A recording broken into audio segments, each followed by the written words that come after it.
Hello viewers, నమస్తే. నేను doctor Maitreyi, fertility expert, founder and clinical head of Maitrisri fertility centre, Kukatpally, Hyderabad.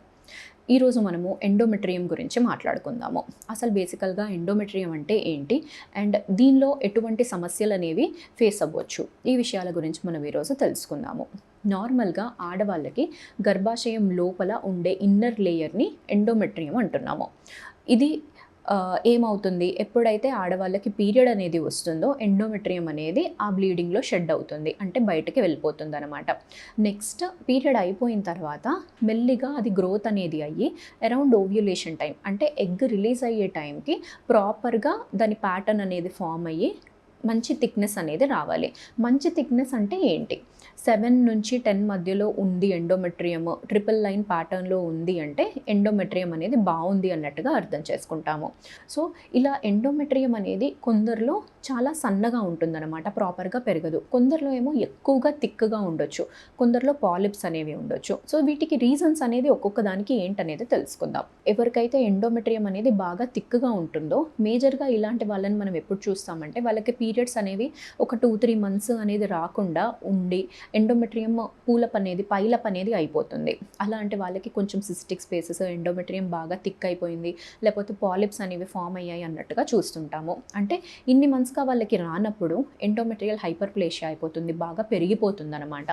తర్వాత వచ్చేసి బాడీలో ఈస్ట్రోజన్ అనేది ఎక్కువగా ఉన్నప్పుడు, ఫర్ ఎగ్జాంపుల్ పీసీఓ ప్యాటర్న్ వాళ్ళకి హైపర్ ఈస్ట్రోజనిజం ఉంటుంది. ఇలాంటి వాళ్ళకి ఎండోమెట్రియం అనేది కొన్ని ఏరియాస్లో ముద్దల్లాగా ఫామ్ అవుతుందన్నమాట. దాన్ని మనము పాలిప్ అన్నట్టుగా అంటాము. సో ఇలాంటి సమస్యలు ఫేస్ అవ్వచ్చు. అండ్ కొందరిలో ఎండోమెట్రియం అనేది బాగా సన్నగా ఉండొచ్చు. దీంట్లో మనం చూసేది ఫస్ట్ ఎగ్జాంపుల్ ఏంటి అంటే హిస్టరీ ఆఫ్ టీబీ ఇన్ఫెక్షన్, అంటే ట్యూబర్క్యులోసిస్ ఇన్ఫెక్షన్. వీళ్ళకి ఏమైనా పాస్ట్లో ఈవెన్ లంగ్ టీబీ అయినా, అబ్డామినల్ టీబీ అయినా, లేకపోతే జెనైటల్ టీబీ అయినా, ఏ టీబీ ఉన్నా కానీ వీళ్ళకి ఎండోమెట్రియం మీద ఎఫెక్ట్ పడే ఛాన్సెస్ అనేవి ఎక్కువగా ఉంటాయన్నమాట. అలాంటి వాళ్ళకి బాగా థిన్గా ఉంటుంది. సో వీళ్ళకి ఏమైనా సిమ్టమ్ అనేది తెలుస్తుందా అంటే వాళ్ళకి ఎవ్రీ మంత్ డేట్ అనేది వచ్చినప్పుడు వస్తుంది, బట్ చాలా స్కాంటీ బ్లీడింగ్ అనేది అవుతుంది. కొందరికి అసలు డేట్ అనేదే సరిగ్గా రాదనమాట, ఒక 2-3 మంత్స్కి కూడా డేట్ అనేది రాదు. ఇలాంటి సిమ్టమ్స్ అనేవి మనం చూస్తుంటాము.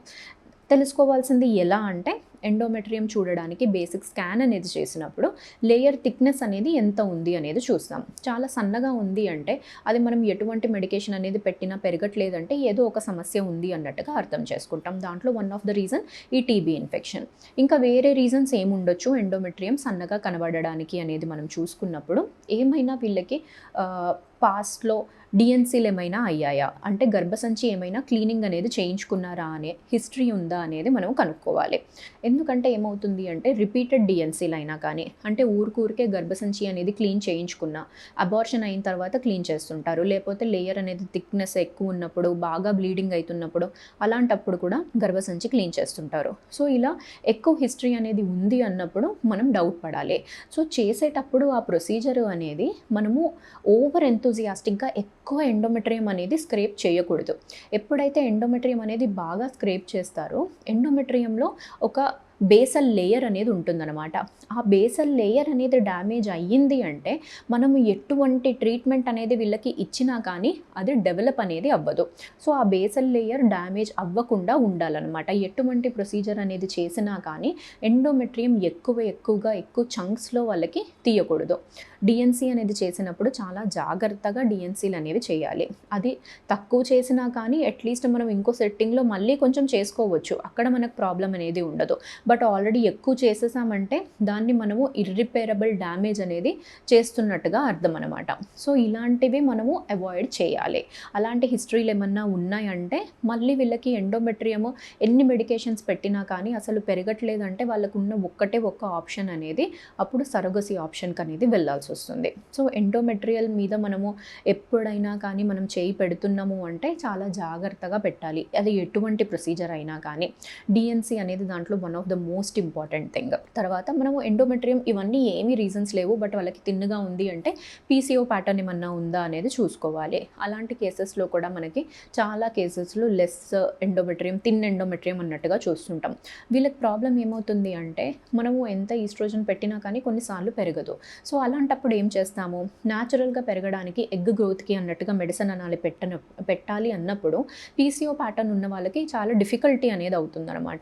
ఎందుకంటే మనము మెడిసిన్స్ ఇచ్చినప్పుడు కొన్నిసార్లు ఎక్కువగా ఎగ్ గ్రోత్ అనేది అయిపోయే ఛాన్స్ ఉంటుంది. నంబర్ అనేది చాలా ఎక్కువగా వచ్చినప్పుడు మళ్ళీ అక్కడ ప్రాబ్లం ఫేస్ అవుతారు. సో వీళ్ళని అనేది కొంచెం ట్రీట్ చేయడం అనేది కొంచెం క్రిటికల్గా అవుతుంది.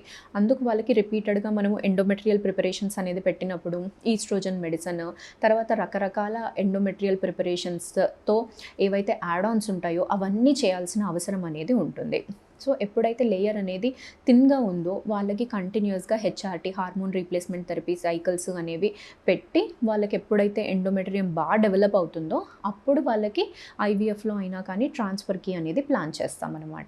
సో ఎండోమెట్రియం థిక్గా ఉంది, పాలిప్స్ ఉన్నాయంటే that is easy to treat. మనము సపరేషన్ అన్నా పెట్టొచ్చు, లేకపోతే హిస్ట్రోస్కోపీ అన్నా చేసి ఆ పాలిప్ అనేది పోయిన తర్వాత ట్రాన్స్ఫర్ అనేది చేసుకోవచ్చు.